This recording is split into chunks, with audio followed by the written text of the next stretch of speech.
तो hello everyone. Today we are starting with quadratic equation, जो कि क्लास 11th का एक इम्पोर्टेंट चैप्टर है। 11 से double E.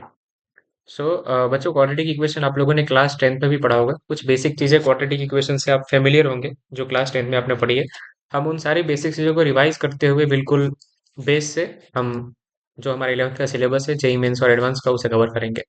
So starting with quadratic equation, first of all हम देखेंगे बच्चों की पॉलिनोमियल किसे कहते हैं। What do mean by polynomial? So, polynomial is defined as any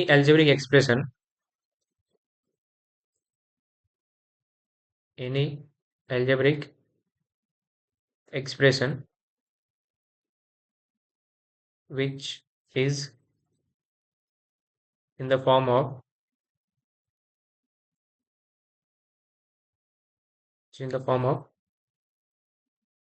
p of x is equal to a naught x power n plus a1 x power n minus 1 plus a2 x power n minus 2 plus a3 x power n minus 3 till so on an।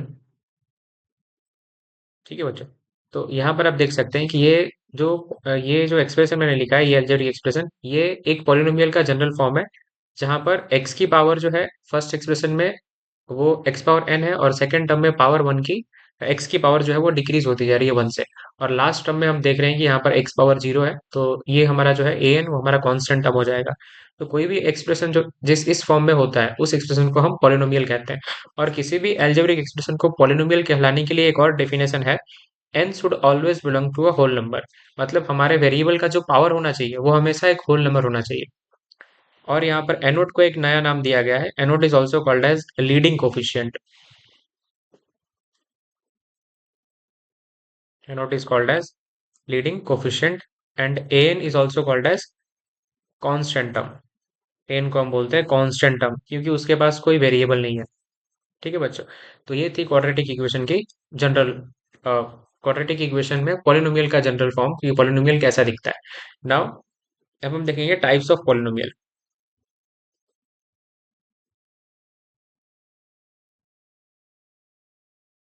Types of polynomials. तो बच्चों, types of polynomial आपने class 10th में भी पढ़ा होगा, हम यहाँ पे एक बार रिवाइज कर रहे हैं। तो टाइप्स ऑफ पॉलिनोमियल पे जाने से पहले, पॉलिनोमियल का जो क्लासिफिकेशन होता है वो दो टाइप के बेसिस के ऊपर होता है। Polynomial can be classified based upon number of terms, उनमें कितने टर्म्स है उसके हिसाब से उनको क्लासिफाई कर सकते हैं। और we can also classify them based upon their degree. अब डिग्री क्या होता है? तो डिग्री आप लोगों ने क्लास 10th में पढ़ा होगा। Degree is called as the highest power of variable. The highest power of variable is called degree, is called degree of polynomial। मेरी हैंडराइटिंग थोड़ी खराब आ रही है, लेकिन आप लोग समझ पाएंगे। So degree is defined as the highest power of variable, the highest power of variable in any polynomial is called its degree. ठीक है बच्चों। अब हम देखते हैं, मैं यहाँ पर नया पेज ले लेता हूँ। सो types of polynomial.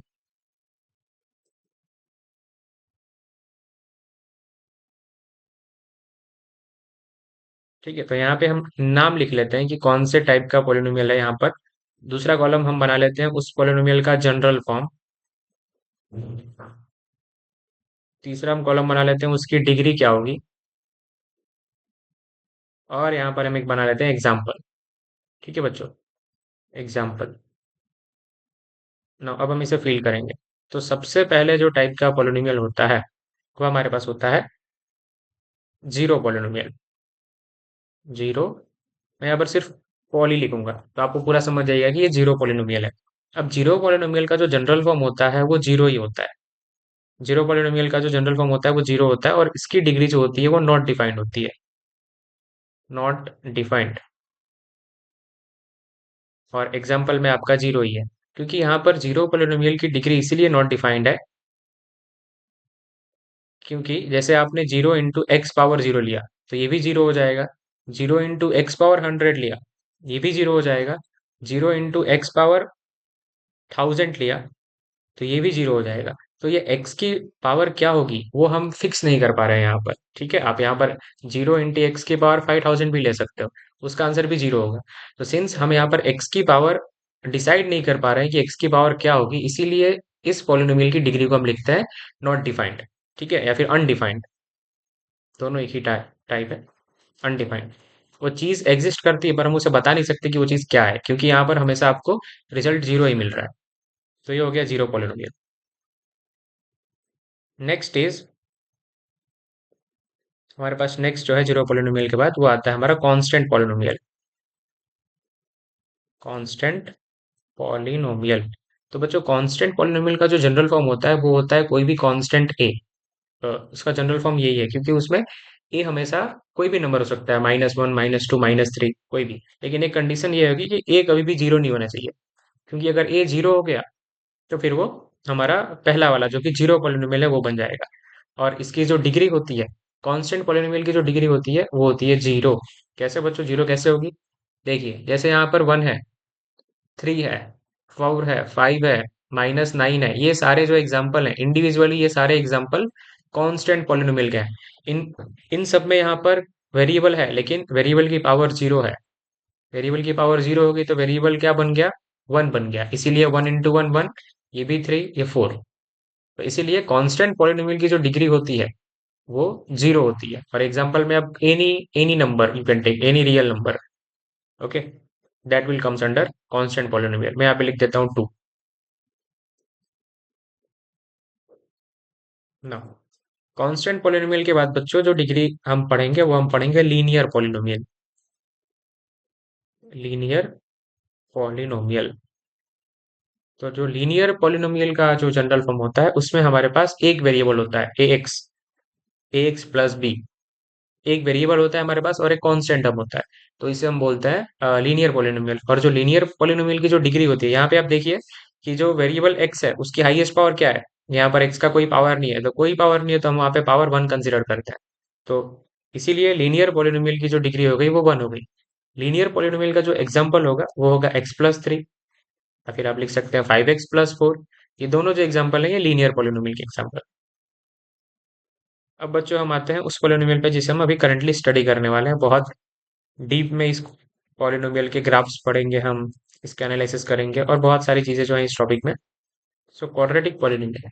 Quadratic polynomial का जो जनरल फॉर्म होगा that will be a x square plus b x plus c. ये हमारा क्वाड्रेटिक इक्वेशन का जनरल फॉर्म होगा। यहाँ पे आप देख सकते हैं कि जो वेरिएबल एक्स है उसकी हाईएस्ट पावर जो है बच्चों वो क्या है? क्या है हाईएस्ट पावर? टू। इसीलिए इसकी जो डिग्री होगी वो होगी टू। और एग्जाम्पल क्या होगा? X square plus 6x plus 12। ये एग्जाम्पल हो गया।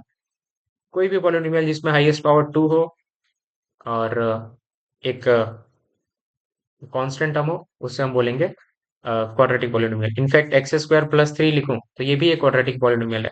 यहाँ पर किसी भी इक्वेशन को क्वाड्रेटिक पॉलिनोमियल कहलाने के लिए कंडीशन ये होनी चाहिए कि हमारा जो ए है वो कभी भी जीरो नहीं होना चाहिए। जैसे कि इस पेज में हमने देखा, यहाँ पर ए नॉट जो लीडिंग कोफिशिएंट था, a not should never be equal to zero. ठीक है, जो एक्स पावर एन का जो पहला कोफिशिएंट है यहाँ पर वो कभी भी जीरो नहीं होना चाहिए ना। सो यार a should not be equal to zero, क्योंकि अगर ए जीरो हो जाएगा तो फिर ये क्वाड्रेटिक पॉलिनोमियल ना रह के इट विल बिकम लीनियर। तो इसीलिए अगर किसी भी इक्वेशन को हमें क्वाड्रेटिक कहना है तो उसमें जो एक्स स्क्वायर का कोफिशिएंट है उसके साथ जो कोफिशिएंट है that should never be equal to zero.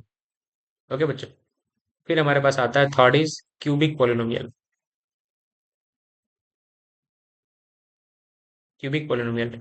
तो क्यूबिक पॉलिनोमियल का जो जनरल फॉर्म होता है वो होता है a x cube plus b x square plus c x plus T.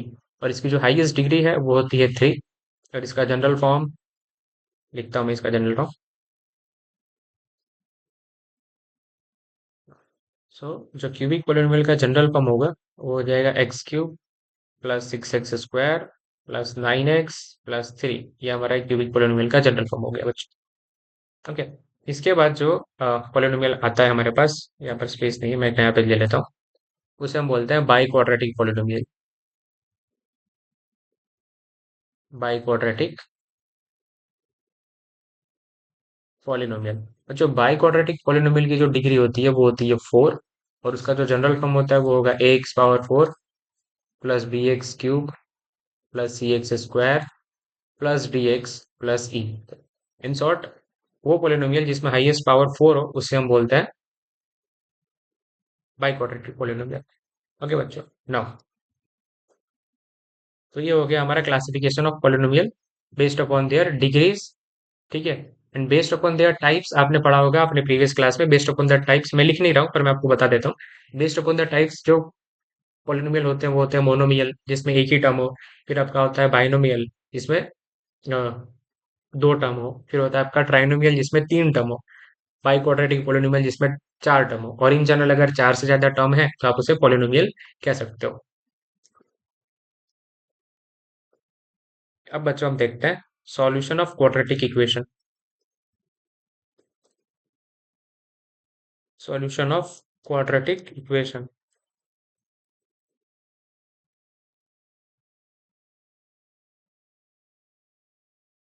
तो हमें पता है कि क्वाड्रेटिक इक्वेशन का बच्चों जो जनरल फॉर्म होता है वो होता है a x square plus b x plus c is equal to 0।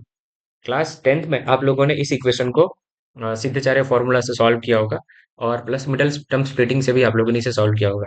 इस क्लास में अभी हम जो सॉल्यूशन ऑफ क्वाड्रेटिक इक्वेशन देखने वाले हैं, इस क्वाड्रेटिक इक्वेशन में हम ये देखेंगे कि इसका सॉल्यूशन आया कैसे। ठीक है बच्चों।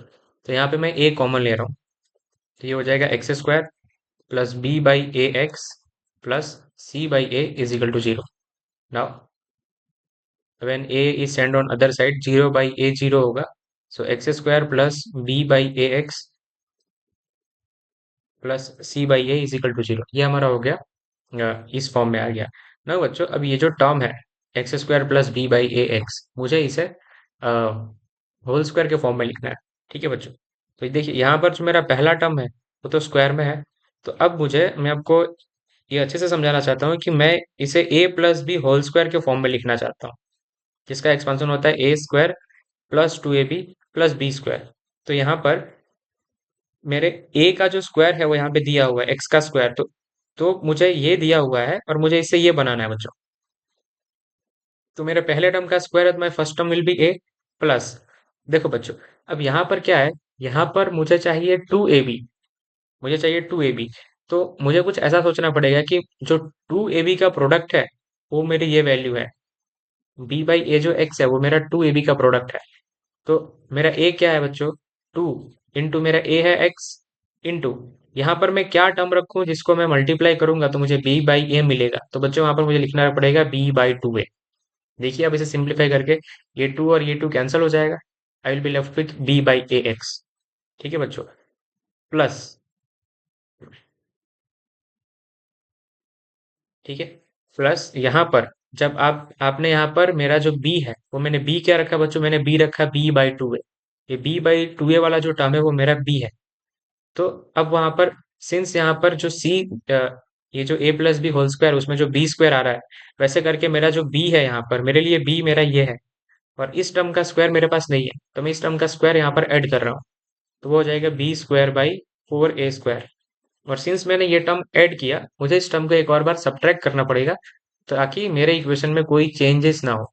ठीक है, कोई भी इक्वेशन है जैसे x इजिकल टू 2 दिया है, मैंने लेफ्ट साइड में 2 ऐड किया, so I also need to add 2 on the right side. ठीक है, ताकि मेरी इक्वेशन इक्वेशन मेरा वैलिड रहे। तो वही मैंने यहाँ पर जो ये टर्म ऐड किया है तो मैंने उसको और एक बार सब्ट्रैक्ट भी किया। Plus c by A is equal to 0। I hope आप लोगों की ये चीजें क्लियर होंगी।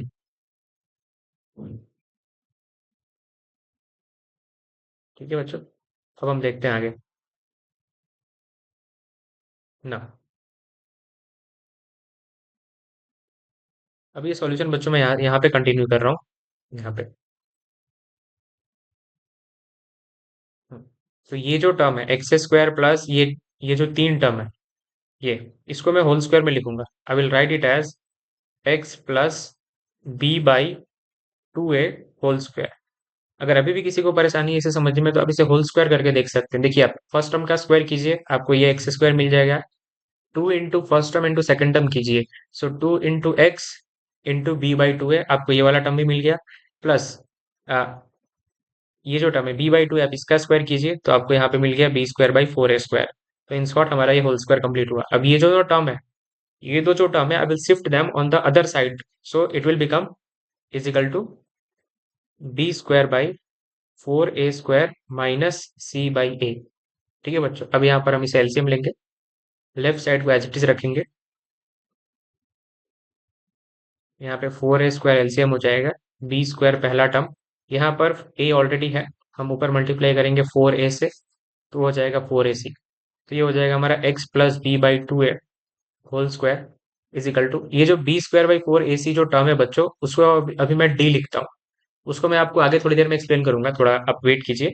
ये डी क्या है, तो अभी यहाँ पर मैंने b² - 4ac है, उसको मैंने डी से रिप्लेस कर दिया है, कैपिटल डी से, और नीचे वाला जो टर्म है वो 4a² मैंने एज इट इज रखा। ठीक है बच्चों, तो यहाँ पर x प्लस b/2a जो है, जब मैं स्क्वायर को उधर भेजूंगा तो it will be equal two plus और माइनस रूट डी हो जाएगा डी का, अपॉन, जब आप 4a² का स्क्वायर रूट निकालेंगे तो बच्चों वो आ जाएगा 2a। ठीक है बच्चों, तो इससे मैं अ, आपके लिए मैं ये इरेज कर देता हूँ। होप आप लोगों ने इसका नोट्स ले लिया होगा, आप वीडियो पॉज करके इसका नोट ले सकते हैं। ये पार्ट में इरेज कर रहा हूँ।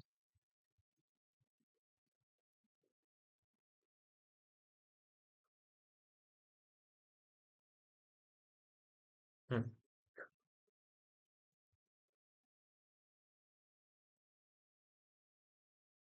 हाँ बच्चों, तो अभी हमारे पास अब मैं क्या कर रहा हूँ, मुझे एक्स की वैल्यू चाहिए। तो ये जो माइनस प्लस b/2 ये वाला जो टर्म है, इसको मैं दूसरी साइड शिफ्ट करूंगा, सो it will become minus b/2a plus और माइनस रूट d/2a। ठीक है बच्चों, तो यहाँ पर हमारे पास हो जाएगा x is equal to -b plus और माइनस रूट d/2a। तो बच्चों इससे हमें ये मिल जाएगा कि x की दो वैल्यू होगी, x की एक वैल्यू होगी -b प्लस रूट d/2a, और x is equals to -b minus root d/2a। ठीक है बच्चों, तो ये हो गया हमारा क्वाड्रेटिक के दो रूट्स हो गए। तो पहले रूट को हम बच्चों अल्फा से डिनोट करते हैं, alpha is equal to -b plus root d/2a, और जो दूसरा रूट है उसको हम बीटा से डिनोट करते हैं, which is -b minus root d/2a। ये दो वैल्यूज है अल्फा और बीटा की। तो बच्चों एक अलजेब्रा का थियरम है कि any polynomial will have as many as number of roots as it is equal to its highest degree. इसका सिंपल मतलब ये हुआ कि किसी भी पॉलिनोमियल के उतने ही रूट्स होंगे जितने उसकी हाईएस्ट डिग्री है। जैसे एक क्यूबिक है तो उसके 3 रूट्स होंगे, एक क्वाड्रेटिक है तो उसके 2 रूट्स होंगे, क्योंकि उसकी डिग्री 2 है। तो इसीलिए हमारे पास बच्चों क्वाड्रेटिक के 2 रूट्स आए, जो ये है। अब बच्चों यहाँ पर मैंने एक नया टर्म इंट्रोड्यूस किया था, जिससे मैंने बोला था कि आपको बाद में एक्सप्लेन करूंगा, जो कि है कैपिटल डी। तो बच्चों यहाँ पर मैंने जो डी लिखा था, which is equal to b² - 4ac, b² - 4ac term के जगह पे मैंने डी पुट किया था, कैपिटल डी। तो बच्चों इस कैपिटल डी का हम नामकरण कर देते हैं, इसको हम नया नाम देते हैं। मैथ्स में इसको नया नाम दिया गया है, जिसको हम बोलते हैं डिस्क्रिमिनेंट। डिस्क्रिमिनेंट, और डिस्क्रिमिनेंट जो हमें देता है वो हमें रूट्स, और रूट्स जो होते हैं क्वाड्रेटिक इक्वेशन के रूट्स, उनके नेचर को समझने में हेल्प करता है। जैसे आपको कोई भी क्वाड्रेटिक पॉलिनोमियल दिया गया है, तो आप उस क्वाड्रेटिक के रूट्स के नेचर को समझने के लिए आप डायरेक्ट डी की वैल्यू से उनके नेचर ऑफ रूट्स को समझ सकते हैं, बिना दोनों रूट्स कैलकुलेट किए। तो बच्चों if D is greater than zero, अगर हमारे क्वाड्रेटिक का रूट्स, सॉरी, अगर हमारे क्वाड्रेटिक का डिटर्मिनेंट, सॉरी अगेन, अगर हमारे क्वाड्रेटिक का डिस्क्रिमिनेंट, जनरली डिस्क्रिमिनेंट और डिटर्मिनेंट में टंग स्लिप ऑफ टंग हो जाता है, सो यहाँ पे जो डी है उसे हम डिस्क्रिमिनेंट कहते हैं। और अगर हमारे डिस्क्रिमिनेंट की वैल्यू जीरो से बड़ी होती है, तब हमारे जो रूट्स होते हैं बच्चों वो होते हैं real and distinct. Real and distinct, real मतलब जो रूट्स होंगे वो रियल होंगे, और डिस्टिंक्ट का मतलब होगा कि दोनों रूट्स अलग अलग होंगे, मतलब दोनों सेम नहीं होंगे, दोनों रूट्स यूनिक होंगे। ठीक है बच्चों, ये पहला था। दूसरा, अगर डी जीरो हो जाए, अगर हमारा डी जीरो हो जाए, तो बच्चों जब डी जीरो हो जाता है तब दोनों रूट्स रियल होते हैं एंड इक्वल होते हैं, रियल होते हैं और इक्वल होते हैं। तीसरी कंडीशन जो होती है डी की, वो होती है D if less than zero. अगर डी जीरो से छोटा हो जाए, तब हमारे जो क्वाड्रेटिक के रूट्स आते हैं वो आ जाते हैं बच्चों इमेजिनरी। इमेजिनरी या फिर हम उसे कॉम्प्लेक्स रूट्स भी बोलते हैं। ठीक है बच्चों, तो ये जो भी हम नेचर देख पाते हैं हमारे क्वाड्रेटिक के रूट की, वो हम डायरेक्ट डी की वैल्यू से बता सकते हैं। तो इसलिए डिस्क्रिमिनेंट काफी यूजफुल होता है। ठीक है बच्चों, अब यहाँ पर जब जब मैंने अल्फा और बीटा निकाला है, तो आपको मैं और दो इंपॉर्टेंट चीजें डिस्कस कर लेता हूँ क्वाड्रेटिक के लिए, जो होता है sum of roots. Sum of roots का फॉर्मूला भी आप लोगों ने पहले याद किया होगा। तो alpha plus beta is equal to, देखिए अब यहाँ पर अल्फा प्लस बीटा आप दोनों, ये आपका अल्फा है ये आपका बीटा है, हम इन दोनों को प्लस करते हैं। तो minus B plus root D by two a plus minus B minus root D by two a. जब हम इन दोनों को प्लस करेंगे, so alpha plus beta will become, देखिए बच्चों यहाँ पे जो टू ए है वो कॉमन है, तो टू ए हमारा एलसीएम हो जाएगा। Minus B plus root D minus B minus root D, यहाँ पर प्लस है लेकिन प्लस माइनस माइनस होता है और प्लस माइनस भी माइनस होता है। ये रूट डी से रूट डी कैंसिल हो जाएगा। तो अल्फा प्लस बीटा आ जाएगा हमारा minus B minus two B by two है, ये टू से two cancel, so minus B by A. This is the formula for SOR, sum of roots of quadratic equation. ठीक है बच्चों, तो किसी भी क्वाड्रेटिक इक्वेशन का सम ऑफ रूट्स निकालने के लिए आप दिए गए quadratic equation a x square plus b x plus c, उनके डायरेक्ट कोफिशिएंट से ही आप उनके सम ऑफ रूट्स को निकाल सकते हैं, which will be equal to minus B by a. ठीक है बच्चों, होप ये आपको समझ में आ गया होगा।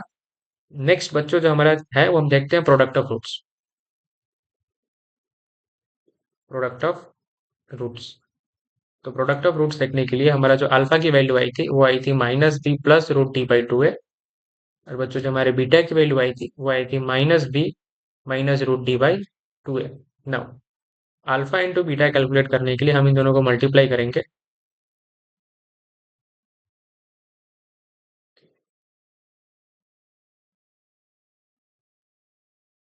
सो नीचे आ जाएगा 4a² और ऊपर देखिए यहाँ पर a है ये भी a है, तो दोनों में मेरे a सेम है, a plus B a minus B, तो यहाँ पे मैं a² माइनस बी स्क्वायर का फॉर्मूला लगा सकता हूँ। तो बच्चों ये हो जाएगा मेरा a² which is b² minus d²। ठीक है बच्चों, अब यहाँ पे हम एक, देखिए आप यहाँ पे b² माइनस d² आ गया। अब यहाँ पे b² को एज इट इज रखते हैं, d की वैल्यू पुट करते हैं बच्चों। तो d हमने क्या एज्यूम किया था, जो कैपिटल डी यहाँ पर डिस्क्रिमिनेंट है उसे मैंने आपको पिछले स्लाइड में बताया था कि जो कैपिटल डी होता है वो होता है b² minus 4ac।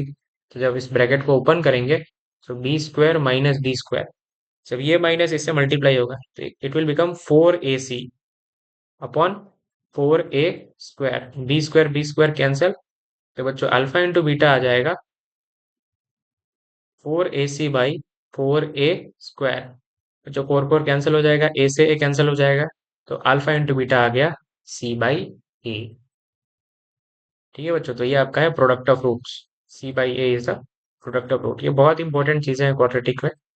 So product of root is defined as alpha into beta is equal to c by a. ठीक है बच्चों, तो ये चीजें तो आपने पहले भी पढ़ा होगा, लेकिन आपने तब फॉर्मूला याद किया होगा, अभी आपने देखा कि फॉर्मूला आया कैसे, प्रोडक्ट ऑफ रूट्स का भी और सम ऑफ रूट्स का भी। और एक चीज है बच्चों, यहाँ पर आपको क्वाड्रेटिक में डिफरेंस ऑफ रूट्स भी देखना है क्लास 11th में। Difference of roots is there is also in your syllabus. सो यहाँ पर हम देखते हैं difference of root.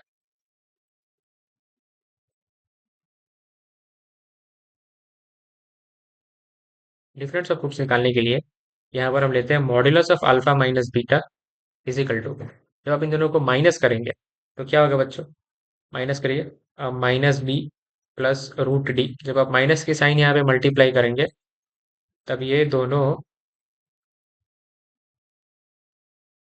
Plus B plus root D दोनों प्लस हो जाएंगे बाई टू है, ये बी और ये भी कैंसिल हो जाएगा।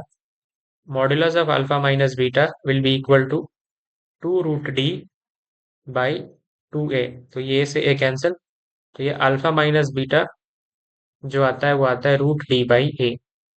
यहाँ पे बच्चों हमने मॉड्यूलस इसीलिए इसीलिए लगाया है क्योंकि अल्फा माइनस बीटा और बीटा माइनस अल्फा दोनों सेम ही होंगे, इसीलिए उसकी जो वैल्यू आएगी वो आएगी रूट डी बाई ए। और रूट डी जो होगा वो, अगर डी हमें यहाँ पे इमेजरी आएगा नहीं, तो इसलिए root D by A is the formula of alpha minus beta which is difference of roots. ठीक है बच्चों, तो डेट्स इट फॉर टुडे। आगे की चीजें हम नेक्स्ट क्लास में देखेंगे। Thank you very much, bye bye.